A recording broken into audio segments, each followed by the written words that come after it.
Hello everyone, welcome to my channel Sasi's garden. आज मैं इस वीडियो में आपको बताऊंगी कि किस तरह से आप जेड प्लांट को कटिंग से ग्रो कर सकते हैं। बहुत ही आसान है इसकी कटिंग को लगाना, लेकिन कटिंग को लगाने के बाद हम कुछ बातों का ध्यान नहीं रखते हैं, जिसकी वजह से हमारी कटिंग ख़राब हो जाती है। ये जो पौधा आप देख रहे हैं, ये भी मैंने कटिंग से ही तैयार किया है। काफ़ी पुराना पौधा है और मैं अपने वीडियोज़ में हमेशा आपके साथ इस पौधे को शेयर करती रहती हूँ। इसकी रिपोर्टिंग, इसकी कटिंग, हर तरह के वीडियोस मैंने अपने चैनल पर अपलोड कर रखे हैं, तो आप मेरे चैनल पर विज़िट करके देख सकते हैं। तो ये पौधा बहुत ही शुभ पौधा माना जाता है। इसे धनलक्ष्मी के नाम से भी जानते हैं और ज़्यादातर गार्डनर के गार्डन में आपको ये पौधा मिल जाएगा।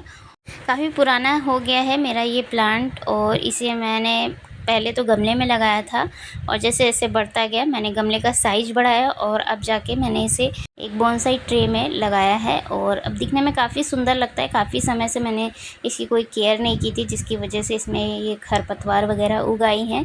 कुछ कटिंग्स भी मैंने इसी प्लांटर में लगाई हैं, वो भी मैं आपको दिखाऊँगी किस तरह से ग्रो हुई हैं, कैसा रिज़ल्ट आया है इन कटिंग्स में।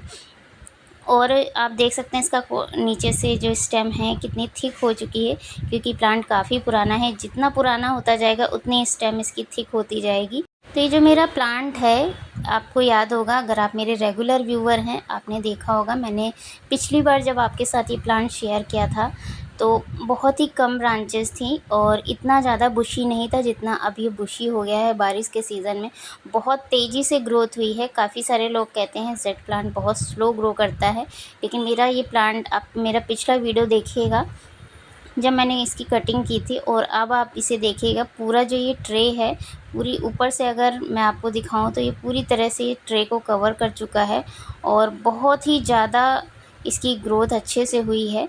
तो इसे मैंने डायरेक्ट सनलाइट में ही रखा हुआ था, ये टेरेस पर रखा था प्लांट। इसे वैसे बहुत सारे लोग इंडोर भी रखते हैं, तो इंडोर इसकी इतनी अच्छी ग्रोथ नहीं होती है। अगर आप इसे धूप में रखेंगे, डायरेक्ट सनलाइट में रखेंगे, तो बहुत अच्छे से ग्रो करेगा। समय पर पानी देंगे और कभी-कभी अगर फर्टिलाइज़र दे देते हैं, बहुत ज़्यादा हैवी फीडर प्लांट नहीं है ये, कभी-कभार अगर फर्टिलाइज़र दे देते हैं तो आपको अच्छा रिज़ल्ट मिलेगा। ध्यान रखना है आपको, इसमें बहुत ज़्यादा वाटरिंग नहीं करनी है। मोस्टली इसकी जो स्टेम है ख़राब होती है ओवर वाटरिंग की वजह से ही। तो इसकी पत्तियों को आप देख सकते हैं, इसकी पत्तियाँ गद्देदार होती हैं जिसमें ऑलरेडी मॉइस्चर होता है। इसकी पत्तियाँ और स्टेम जो हैं वो पानी को स्टोर करती हैं। इसे आप तोड़ेंगे तो आपको एक लसलसा सा लिक्विड सा आपको दिखाई देगा। तो इसलिए हमें ओवर वाटरिंग से बचना चाहिए खासकर, और डायरेक्ट सनलाइट में रखना चाहिए।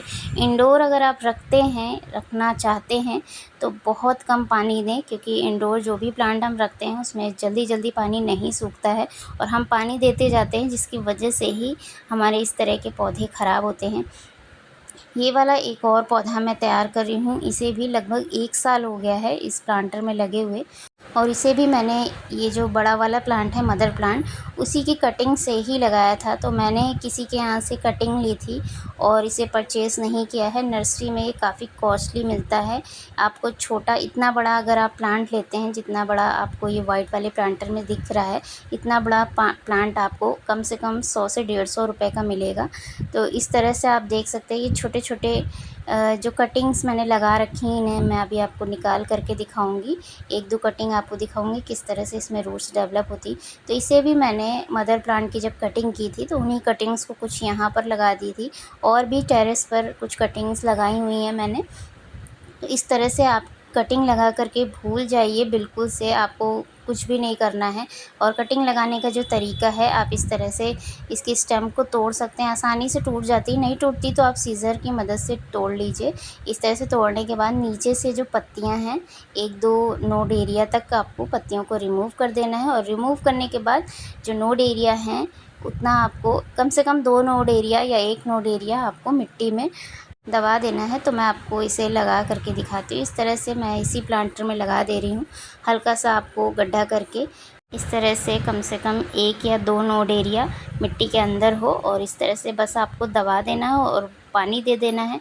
आपको इसके बाद इस कटिंग को हिलाना नहीं है। कटिंग जो भी लगाएं उस कटिंग को लगाने के बाद ज़्यादा हिलाना नहीं चाहिए, वरना रूट्स जल्दी डेवलप नहीं होती हैं और कटिंग जो है हमारी सक्सेसफुल नहीं होती है। तो इस तरह से आपको लगा करके किसी भी ऐसी जगह पर रख देना है जहाँ पर छन करके धूप आती हो। इंडोर नहीं रखिएगा, इंडोर रखेंगे तो आपकी कटिंग्स जल्दी ग्रो नहीं करेंगी और जैसे ही आपको ग्रोथ दिखने लग जाए तो आप इस तरह से कटिंग को निकाल करके शिफ्ट कर सकते हैं। तो इनमें से मैं आपको एक कटिंग निकाल करके दिखा रही हूँ।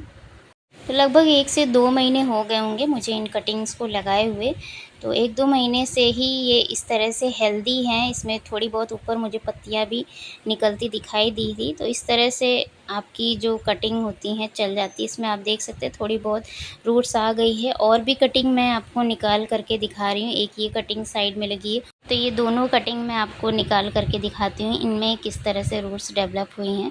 जब भी आप इस तरह से कटिंग वगैरह तैयार कर रहे हों और उन्हें शिफ्ट करना हो तो खुरपी वगैरह की मदद से ही करें। अगर आप ऐसे डायरेक्टली खींचेंगे तो जड़ें मिट्टी में ही टूट सकती हैं। तो इस तरह से जो मैंने अभी कटिंग आपको दिखाई थी, तो इसमें आप देख सकते हैं काफ़ी अच्छी रूट्स डेवलप हुई हैं। छोटी सी ही कटिंग है लेकिन बहुत अच्छे से रूट्स डेवलप हो जाती हैं कुछ ही समय में।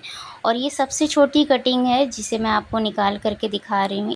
तो रूट्स काफ़ी डेलिकेट होती हैं। जब भी आपको कटिंग को इस तरह से निकालना हो तो मिट्टी को गीला कर लें, उसके बाद खुरपी की मदद से निकालेंगे तो आपकी रूट्स ज़्यादा टूटेंगी नहीं। इस तरह से आप देख सकते हैं इसमें छोटी-छोटी ये रूट्स डेवलप हुई हैं और ऊपर से नई पत्तियाँ भी आ रही हैं। इन कटिंग्स को आप कंस्ट्रक्शन वाली सॉइल जिसे मोरंग बोलते हैं उसमें भी लगा सकते हैं, उसमें भी बहुत अच्छा रिज़ल्ट मिलता है। कटिंग को लगाने के बाद बार-बार आपको छेड़ना नहीं है और बार-बार वाटरिंग भी नहीं करना है। जैसा कि मैंने आपको बताया इसकी पत्तियों में ऑलरेडी मॉइस्चर होता है, स्टेम में भी मॉइस्चर होल्ड रहता है, तो आपको बार-बार वाटरिंग नहीं करना है। बार-बार वाटरिंग करेंगे तो आपकी जो स्टेम है वो गल जाएगी कटिंग की। और इस तरह से आपको रखना ऐसी जगह पर है जहाँ पर इसे थोड़ी बहुत धूप मिले और जैसे-जैसे आपकी कटिंग में आपको थोड़ी बहुत ग्रोथ दिखाई दे वैसे-वैसे आप कटिंग्स को डायरेक्ट सनलाइट में भी प्लेस कर सकते हैं। तो इस तरह से आप अपने गार्डन में मल्टीपल प्लांट्स तैयार कर सकते हैं और नया-नया शेप दे सकते हैं इस पौधे को।